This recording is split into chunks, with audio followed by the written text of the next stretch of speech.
I'm talking about how I got into CRNA school, what my personal stats were to get into CRNA school, and then the requirements to get into CRNA school and what steps you need to take as a nursing student or as an ICU nurse to set yourself up for success. What's up? My name is Anna. I am currently a per diem ICU travel nurse or PACU travel nurse, and I am a first year student registered nurse anesthetist. The first thing we're going to talk about are the requirements to get into CRNA school. I talk over here about my interview experience in this YouTube video, you can watch that next, but the first thing we're going to talk about is what do you need to do as an ICU nurse or as a nursing student to get into CRNA school. So the requirements are the same as we have transitioned into the doctoral programs. All programs for CRNA school are now doctoral programs. They're all 36 months or longer, so 3 years full-time in school. And as those requirements for completing your CRNA degree have changed, the requirements to apply are largely the same. The applicant pool is just getting more and more competitive. So universally, to get into CRNA school, you need to have either an associate's degree in nursing or a bachelor's of science in nursing. You do have to have a bachelor's of science in something. It does not have to be nursing. So you have to have a bachelor's of science. You can have either your ADN or your BSN. But if you have your ADN, you are required to have a bachelor's in something else. You're applying to doctorate programs. The second thing that you are required to have, almost every single program in the country requires you to have your CCRN certification. Let me know if you want tips on how to study for the CCRN. To take the CCRN, you have to have 1,750 hours as an ICU nurse. If you are working more than 36 hours a week, like I was when I was a new grad, you can take that before your 1 year mark. I was salaried at my staff job, which is a whole separate thing about how my employer busted a unionization effort and the nurses were working a lot of unpaid overtime. Anyway, I was salaried at 40 hours, meaning, and I also had call shifts in addition to that, meaning I was working more than 3 days a week as a new grad. So I hit my 1,750 hours as an ICU nurse sooner than some others would if they were working more normal hours. One clarification, I will flash up the policy right here. This is a policy by the AACN. Your orientation hours do count. They do count if you were the primary nurse for the patient. So your orientation hours where you are in class or if you are not the primary nurse do not count. This is something that this is a whole separate aside, but there's gatekeeping when applying to CRNA school often, and I'm here to dispel a lot of the rumors and the myths and all that stuff to give you the tools that you need to succeed. Anyway, some nurses say that you can't take the CCRN before you hit 2 years of experience. This is incorrect. This is the policy by the AACN. You can take your CCRN when you have 1,750 hours of direct patient care experience. That being said, the next requirement is ICU experience. For your ICU experience, all programs require at least 1 year of ICU experience at the time of application. This is something that is poorly understood online. The application cycle for CRNA school is really long. So you will begin applying to most programs in May to August, and then the application closes. The interviews are typically in October and November, and then you don't start school until the following August or May. So even if a program allows you to have 1 year of experience at time of application, by the time you start CRNA school, you'll have been in the ICU for 2 years. That's if you get in. And then I also say this with the intent of dispelling a lot of the myths. CRNA school applications are more and more competitive every single year. Secret's out, people know about CRNAs, and that's a great career, and that it's a really satisfying work. So more people are aware of what the profession is now, and more people want in. So more people are applying to CRNA school, which you, as a well-informed applicant, are aware of. There's nothing discouraging about talking about the realities of applying to CRNA school. It's just additional information for you as an applicant to be aware of what the field looks like. More people are applying than in years past, and that's okay because you know what's going on and you're gonna set yourself up for success. So that being said, the average matriculant, meaning the average experience of a first year SRNA or RRNA entering into school, is 3.5 to 4.5 years. Now flash this up on screen. This is according to coacrna.org, which is what certifies CRNA programs. So what does this mean for you as an applicant if you are a nursing student or an ICU nurse hoping to apply this year or in the upcoming years? It means that you need to be aware of the fact that most people who start CRNA school have 3.5 to 4.5 years of experience. Is it possible that you're an exception to that rule? Absolutely. It's not a rule, it's just a reflection of the reality of who the average first year SRNA is. So I think it's better for future CRNAs to be aware of the fact that most people starting CRNA school have 3.5 years of experience, so that you don't have mismatched expectations and become disappointed if you don't get in at 1 year of experience. You might get in at 1 year of experience, but you need to know that the average applicant who gets in has 3.5 years of experience. And I really recommend digging into the CRNA website because this is where you're gonna find a bunch of information about the different programs that you want to apply to, and then also requirements about CRNA school in general. I have a video here where you can check out how I would compare CRNA programs, and this gets into looking at different clinical hours, clinical sites, the differences between some of the programs and the requirements. So check out that video about CRNA school application because it really does give you a little bit of extra insight into what makes schools unique and different. So yes, you just need to be aware that you have to have at least 1 year of experience, but the average first year SRNA has 3.5 to 4.5 years of experience. And then also, most programs now are moving towards requiring 2 years of experience at the time of application. So what does that mean? If the application cycle is a year long, it means that if more schools are requiring 2 years of experience to apply, it means that you would be starting CRNA school your 3rd year as an ICU nurse. This is all just background context for what the process looks like to get into CRNA school. So now that we talked about the requirements as far as years of experience and academic requirements and GPA and all of that stuff, I'm going to talk about what my personal experience was and what my stats were to get into CRNA school, because everybody just likes to know where they stand in relation to other applicants, and I think more information is always better. So my experience applying, because the columns, the pillars of applying to CRNA school go based off of experience, academic, and then additional certifications, scores, all of that good stuff. So at the time of application, I had 1 year in the CDCICU at Johns Hopkins, and then I had 1 year of high acuity travel nursing. I'll make a whole separate video about my thoughts on travel nursing in relation to applying to CRNA school, and what I will say is this.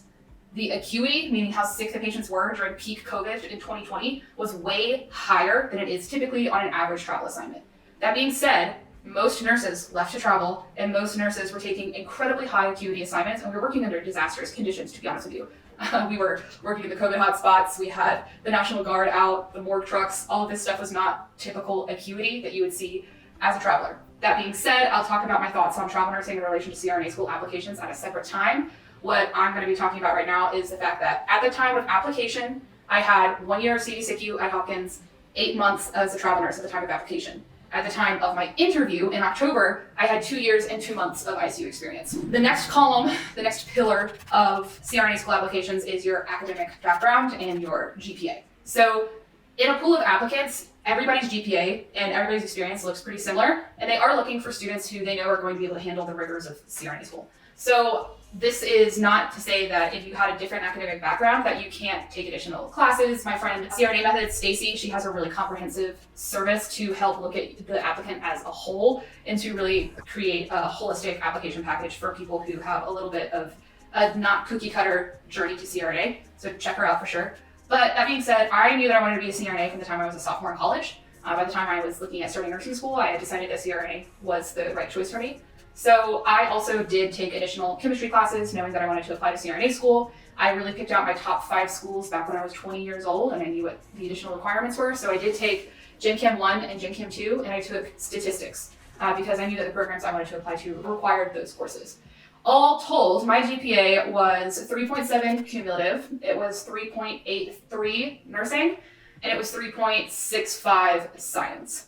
I made a couple B's in college, and that's okay. I think that the advice that Chrissy and I in our admissions courses that we help teach are that if you make lower than a B on any of your core science courses, then maybe retake it. I did not retake any courses. I did not go back and take any master's level or graduate level courses. I decided that I was going to go ahead and apply with what I had and then see where it panned out. And then if I did not have success my first application cycle, then at that point I would go back and I would take additional classes and I would retake courses and all of that stuff. But for me, the cumulative of 3.7 and then the 3.8 something nursing and the 3.6 something science, that was adequate for me as I was in my application cycle in the year of 2021. That got me 4 out of 5 interviews, or 4 out of the 5 programs I applied to, I received an interview offer with that GPA, a 3.7 cumulative. So take with that what you will. The third requirement for some programs is the GRE. Most programs, fortunately, are moving away from requiring the GRE. I think that the GRE is more of an indicator of where you grew up, your zip code that you grew up in, and kind of the monetary profile that you grew up around. I don't think it's a great indicator of a student's propensity for success. Now, some schools still do require the GRE. When I applied in 2021, a few of the programs that I applied to did want the GRE, so I took it. My top programs, I don't believe require the GRE, and many programs are moving away from requiring it now.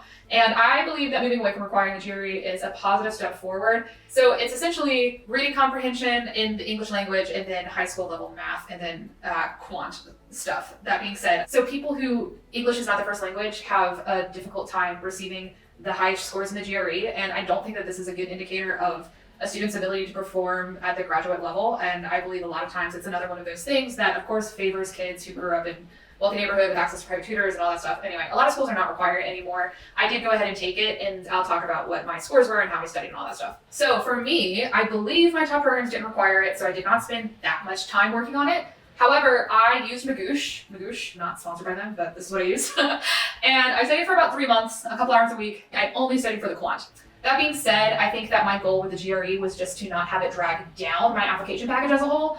And the average test taker, I believe the average score in the GRE is designed to be a 300. So I just said I'm going to take it and shoot my shot, see where it lands. And if I needed to go back at the end of the application cycle and improve some things on my application, I probably would have taken an advanced pathophysiology or biochemistry course, and I would have retaken the GRE. That being said, I did not end up needing to do that. I was happy with the score. It was good enough for me, and I just went with it. The next requirement for CRNA school are application references. So if I could take my younger self about a year ago and say not to worry so much about the letters of recommendation, that's one of the things I would tell myself from last year. And the reason is that most programs, the letters of recommendation are not a whole letter. It's a ranking form with a little spot for comments at the bottom. I have filled out CRNA school references for some of my former mentees who are now in CRNA school. It took me less than 5 minutes. So I think that we hype this up to be something that is a lot more stressful than it really is. As a traveler, it was a little complicated to get my references. Check out this YouTube video where I talk about how I got letters of recommendation for CRNA school as a traveler and what kind of tactics I used to angle to get letters of recommendation from my nurse manager as a travel nurse. So you can check out that video. I go over my kind of approach to how I got my letters of recommendation. But overall, yes, you're going to need a letter of recommendation from preferably a CRNA, maybe a nurse practitioner or a physician anesthesiologist, preferably an academic letter of recommendation, and then oftentimes they do require your nurse manager's letter of recommendation. I will also say this, I have seen that some CRNA schools kind of acknowledge that there are some ICUs where there's like a little bit of an unhealthy workplace environment, and they acknowledge that sometimes nurse managers don't want to write letters of recommendation for CRNA school because it means they're losing their staff. So if you know that you're working at a really high acuity ICU and the nurse manager straight up will not write you letters of recommendation until you've been there something like 5 years, this is something that I would say, like, reach out to the program director, like, or go to one of the open houses and ask if it would be all right if, like, the nurse educator, nurse leader, someone else writes that letter of recommendation for you. I would say this is something that you don't need to lose sleep over the fact that your nurse manager won't write you a letter of recommendation for grad school. You can find a nurse practitioner, CRNA, somebody else. All that being said, you got this. The letters of recommendation are a hurdle, but you can definitely do it. And then the last thing about my stats for applying to CRNA school are the number of schools I apply to. So I don't think there's a right or wrong for the number of schools you should apply to. I think you should apply to more than one if you at all possibly can. I applied to 5. Of the 5, I received 4 interview offers, and then I did not get into one program. So then of the 4 offers, I had 3 other interview offers, and then I got into the first 2 on the spot, and then I turned down my last interview offer. I think that's what I did. That being said, I think 5 programs was the right number for me because I was able to get kind of a wide range of programs in different states. And for me, it was really important to prioritize a variety of different clinical sites, and I wanted exposure to different anesthesia delivery models. So I wanted some independent practice rotations mixed in with the ACT model. And so schools out west were a good fit for me. But for you, it might be a different priority. That being said, the only thing I would say about number of schools to apply to is I don't think you should put all your eggs in one basket for one program. And I think also that program directors want to see that you want to be a CRNA. So you should apply to more than one program, right? And so I think they also want to see that their program, of course, is your top pick. But I do think that they like to see that, you know, you're dedicated to the process of becoming a CRNA, so you apply to a couple different schools. And I had all of the programs ask me that in the interview, where else I had applied. So that's just something to check away for later. That's all that I have for this video. Check out this video where I talk about interview tips on how I got accepted on the spot into CRNA school. And then also this video is talking about how I got letters of recommendation as a travel nurse for CRNA school. Please comment what you would like for me to talk about next time and subscribe to help support me through grad school and all the student loans I'm taking out. Thank you so much for your support, and I'll talk to you next time. Bye.